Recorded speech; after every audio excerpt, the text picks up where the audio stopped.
What Bengal thinks today, India thinks tomorrow. These were the words said by Gopal Krishna Gokhale more than 100 years ago, accurately reflecting the aspirations of Kolkata and Bengal at the time. Bengal was home to some of the subcontinent's greatest intellectuals, and Calcutta, the empire's second city, was once an economic powerhouse. However, in the present day, it is the other way around. What India thinks today, Bengal thinks tomorrow. That is, if it is think at all. On a GDP per capita basis, the state went from being first in all of India in 1960 to 23rd in 2019. It went from making up 24% of the industrial output of the country in 1947 to a partly 5% by 1998. Social indicators are not any good either.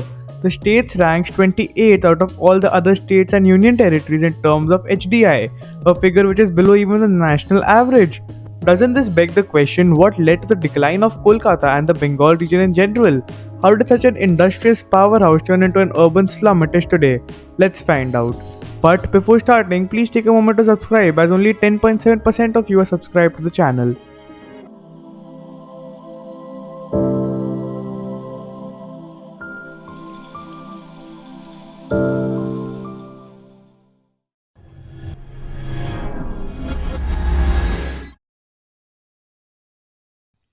Bengal was subjected to a partition twice in its colonial history, starting in 1905, when it was split into two administrative regions of a Hindu majority west and a Muslim majority east, respectively.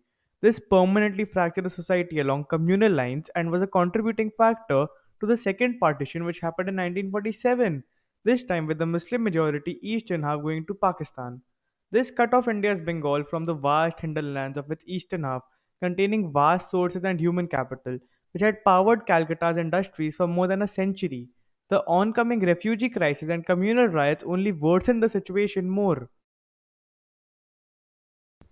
The jute industry, once which had paved the way for industrialization throughout Calcutta and Bengal, at its height had employed 350,000 workers, more than 4 million peasants, and provided 20% of India's foreign earnings.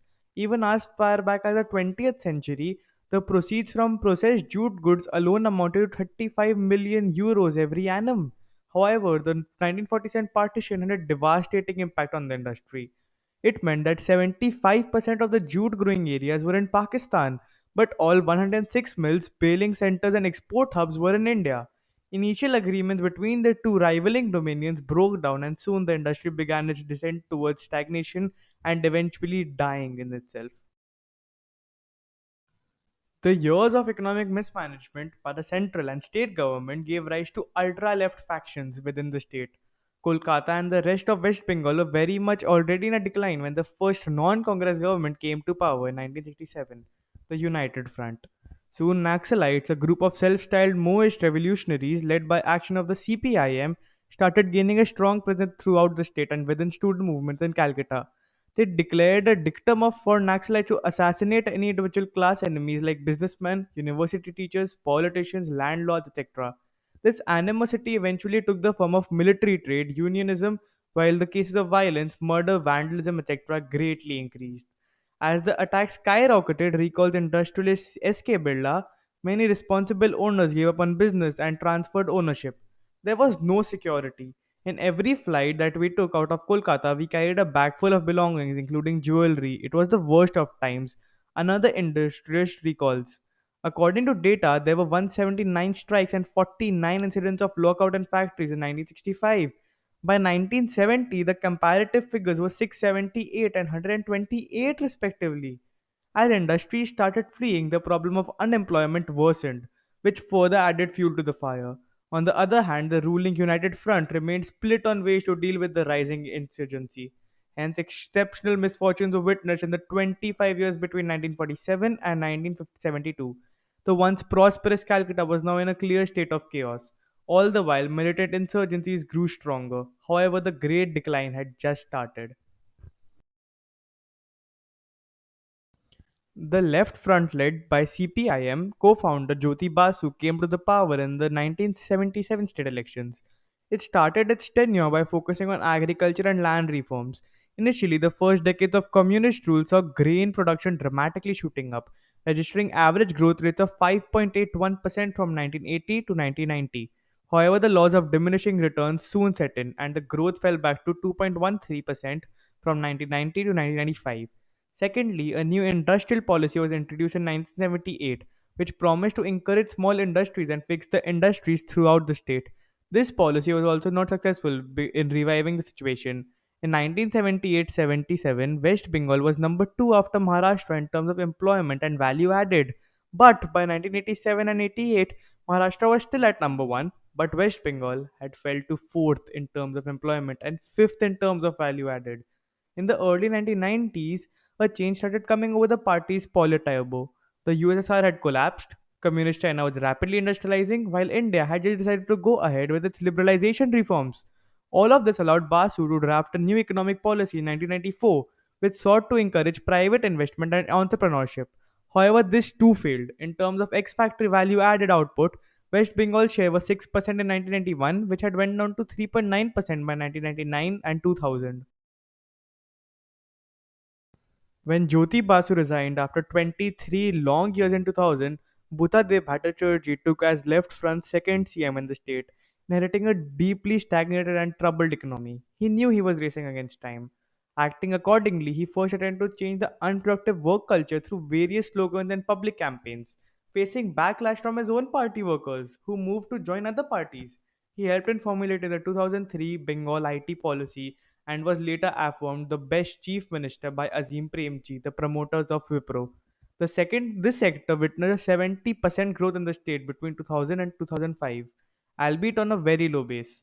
The reforms seem to be materializing, and Bhattacharjee used this leverage to help the left front sweep the 2006 elections. আমি মমতা ব্যানার্জি ঈশ্বরের নামে শপথ করিতেছি যে বিধি দ্বারা স্থাপিত ভারতবর্ষে সংবিধানের প্রতি আমি অকপট শ্রদ্ধা ও নিষ্ঠা পোষণ করিব। Upon bagging the ambitious Tata Nano project for Bhuttadev State in Singur and getting elected for another term, he asked reporters, "How do you like the beginning?"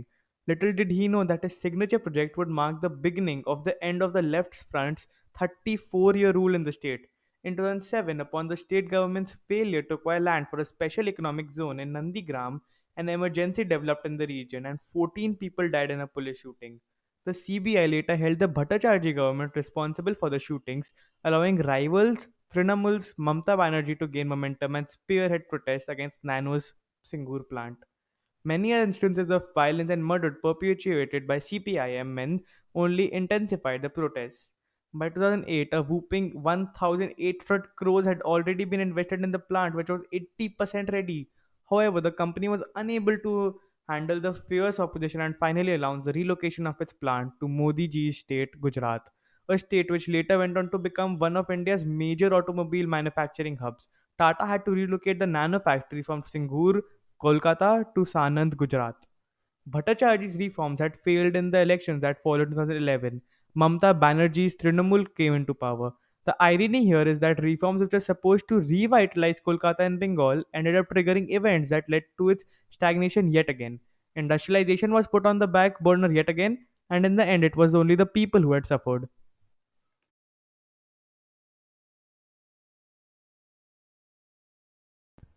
The decline is especially tragic because the city already had a fairly prosperous societal, economic, and industrial base in 1947 and could have leveraged its many already established industries to grow further.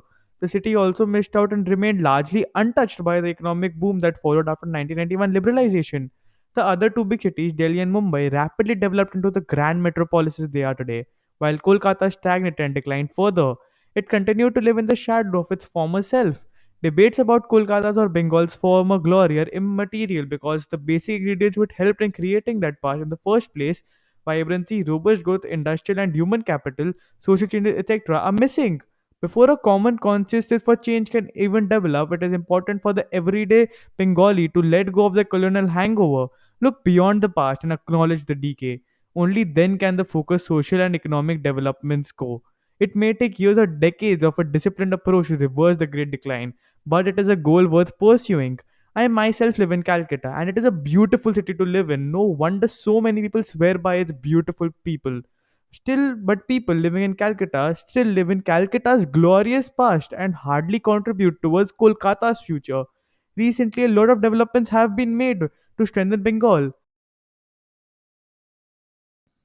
When Mamata Banerjee took over the reins of West Bengal, she rapidly worked towards making it like its glorious past. When the CPIM government was in power, there used to be a lot of power cuts, but after Mamata Banerjee's party took over, the people of Bengal get uninterrupted power supply. Metro development, which is a core focus of development in the country, Kolkata has undergone a massive metro development phase. Kolkata also became the first Indian city to run an operational underwater metro which runs under the Ganges River. Mamata Banerjee's party has made a lot of significant developments, like the making of the IT park in Newtown, the beautiful Biswa Bangla Gate. In short, Newtown is the focal point of development in Kolkata. Anyway, we have come to the end of this video and do share your opinions in the comments.